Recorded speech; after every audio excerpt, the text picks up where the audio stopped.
111 വർഷം പഴക്കമുള്ള കുരിശുപള്ളിയാണ് എൻ്റെ വീടിൻ്റെ അടുത്തുള്ളത്. ഈ പള്ളിയുടെ വാർഷികത്തിൻ്റെ പ്രദക്ഷിണമാണ് ഇവിടെ ഊരുചുറ്റലെന്നാണ് കേട്ടോ പറയണത്. തലേദിവസം സന്ധ്യയ്ക്ക് പുണ്യാളൻ്റെ യാക്കോബ് ശ്ലീഹായുടെ രൂപവും വഹിച്ചുകൊണ്ട് ആ പ്രദേശത്തുള്ള ആൾക്കാർ മുഴുവനും ആ പള്ളിയുടെ കീഴിലുള്ള ആ ഒരു ഏരിയ കവർ ചെയ്ത് പോകുന്നതാണ് ഈ ഊരുചുറ്റലെന്ന് പറയുന്നത്. പണ്ട് എൻ്റെ ഹസ്ബൻഡിൻ്റെയൊക്കെ അപ്പൂപ്പൻ്റെയൊക്കെ കാലത്ത് ഈ ചിക്കൻ ബോക്സ് പോലെയുള്ള പകർച്ചവ്യാധികൾ വ്യാപകമായ സമയത്ത് സ്ഥാപിച്ച പള്ളിയാണ് കേട്ടോ ഇത്. അപ്പോൾ അതിൻ്റെ ഒരു അനുസ്മരണമായിട്ട് ഇപ്പോഴും അതേ ഡേറ്റിൽ അവർ നടത്തുന്ന ഒരു ചെറിയൊരു പെരുന്നാൾ പോലെ, പെരുന്നാളെന്ന് പറയാൻ പറ്റില്ല, എന്നാലും പ്രാർത്ഥനയും കാര്യങ്ങളും മാത്രമായിട്ട് കുർബാനയൊന്നും ഉണ്ടാവില്ല, അങ്ങനെ നടത്തുന്ന ഒരു പരിപാടിയാണ്.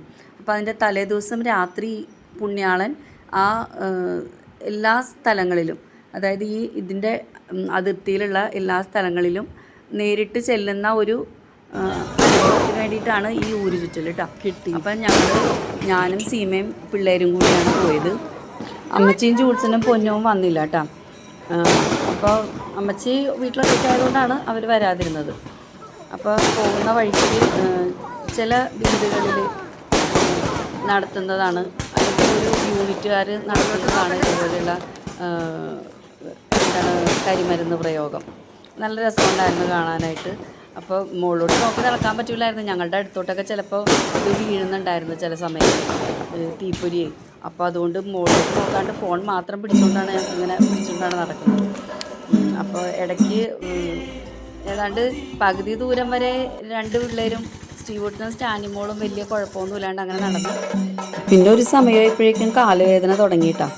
പിന്നെ ഒരു കണക്കിന് കുരിശുവരയിലോട്ട് എത്തിച്ച് തിരിച്ച് കയറുന്നതിന് രൂപം തിരിച്ച് കയറി കഴിഞ്ഞിട്ട് ഇനി ഇവിടെ ഒരു പരിചമുട്ടുകളിയുണ്ട്. ഇന്ന് പരിചമുട്ടുകളിയിൽ അവർ യൂണിഫോമൊന്നും ഇടില്ല, അവർക്ക് വൈറ്റ് മുണ്ടും വൈറ്റ് ഷർട്ടുമാണ് യൂണിഫോം. അപ്പോൾ ആ ഡ്രസ്സ് ഇടില്ല, കാഷ്വലായിട്ടുള്ള ഡ്രസ്സ് ഇട്ടുകൊണ്ടാണ് ഇന്ന് രാത്രി കളിക്കുന്നത്. ഒരു കളി കണ്ടിട്ട് ഞങ്ങൾ പോയി. പിള്ളേർക്ക് തീരെ വയ്യായിരുന്നു, ഞങ്ങൾക്കും വയ്യായിരുന്നു, കാല് കുത്താൻ പറ്റുന്നുണ്ടായിരുന്നില്ല. ഞാൻ പണ്ടെങ്ങോ പോയതാണ്, എനിക്ക് തോന്നുന്ന കല്യാണം കഴിഞ്ഞ് വന്ന ഇടയ്ക്ക് നാത്തുമാരുടെ കൂടെ പോയതാണ്, പിന്നെ ഞാൻ പോയിട്ടേ ഇല്ല.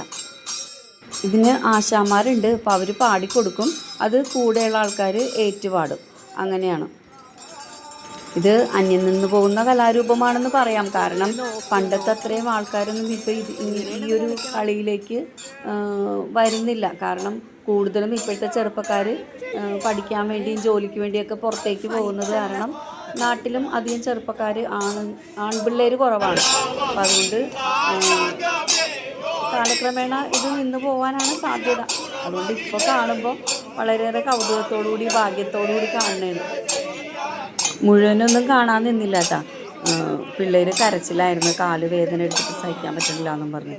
അപ്പോൾ പിന്നെ അതുങ്ങളെ കൊണ്ട് വേഗം വീട്ടിലേക്ക് പോയി. എങ്കിലും ഈ ഫസ്റ്റത്തെ ഒരു കളി ഫുള്ളായിട്ട് കണ്ടിട്ടാണ് പോയത്. യാക്കോബ് ശ്ലീഹായുടെ ചരിത്രമാണ് കേട്ടോ നമ്മുടെ കേരളത്തിൽ വന്നതും അന്നത്തെ കാര്യങ്ങളൊക്കെയാണ് ഈ പാട്ട് രൂപത്തിൽ അവതരിപ്പിക്കുന്നത്. മുണ്ടംവേലി പള്ളിയാണ് ഞങ്ങളുടെ ഇടവക, മുണ്ടംവേലി സെൻറ്റ് ലൂയിസ് പള്ളി.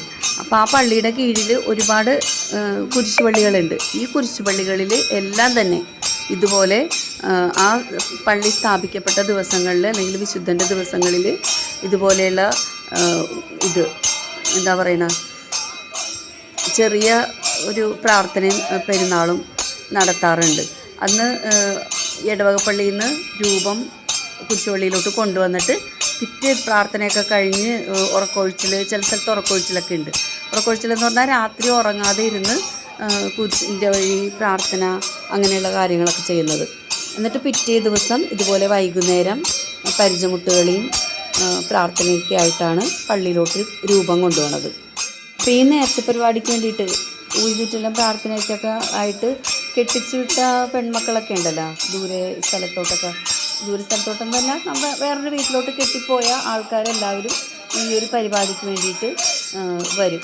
അങ്ങനെയും ആളുകൾ കൂടുതലായിരിക്കും. പക്ഷെ പണ്ടത്തെ അത്രയൊന്നും അതുപോലെ ഇപ്പം അങ്ങനെ ആരും വരുന്നില്ലെന്നല്ല, എല്ലാവരും ബിസിയാണല്ലോ ജോലിയും കാര്യങ്ങളൊക്കെ ആയിട്ട്. അപ്പോൾ അതുകൊണ്ടാവണം പണ്ടത്തെ അത്രയും ഊരുചുറ്റലിനും നല്ല നീളം ഉണ്ടാകുമായിരുന്നു പ്രദക്ഷിണത്തിന് പോകാനായിട്ട്. പക്ഷെ ഇപ്പം അങ്ങനെ അതിൻ്റെ പകുതി പോലും ഇല്ലെന്ന് പറയാം. സ്ത്രീകളും പുരുഷന്മാരും ഒക്കെ കുറവാണ്.